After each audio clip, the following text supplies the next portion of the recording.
TennisCricket.in, India's first tennis ball cricket website.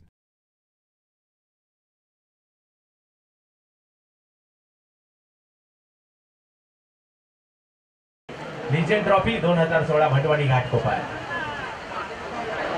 अक्षरच्या बाहेर पिछे गेलेला हा चेंडू मात्र नक्कीच निर्धाव ठरतोय. हा चेंडू पवई दुबई दुबई पवई. पुढचा हा चेंडू उचलता चेंडू डिक्लेअर झोन मध्ये चेंडू जातोय. सांगण्याने पुन्हा एकदा रंग बदलताय. पुन्हा एकदा सुरेख गोलंदाजी. 2 चेंडू आणि 14 धावांची आवश्यकता. अशोका 11 पवई संघाची लाजवाब कामगिरी या ठिकाणी पाहायला मिळते. आहे पवई संघाच्या प्रतीक 11 पुणे अर्थातच डिंगडॉंग संघाविरुद्ध.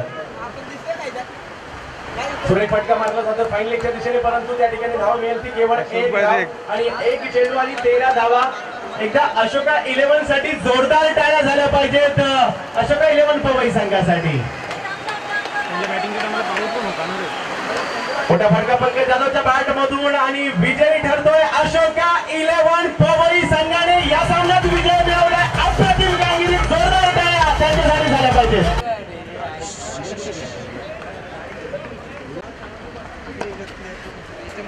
यावेळी डीप विकेट चेंडू फ्लिक केला गेलाय. डीप मधून क्षेत्ररक्षक केंद्र जाते. पुन्हा एकदा एक सिंगल जी मिळते. 35 धावा धावफलकावरती. हे मात्र एकदा यावेळी पुन्हा एकदा मिस टाइप क्षेत्ररक्षक प्रदीप बढे चेंडूवर जातोय, परंतु सिंगल पासून वंचित ठेवू शकत नाही.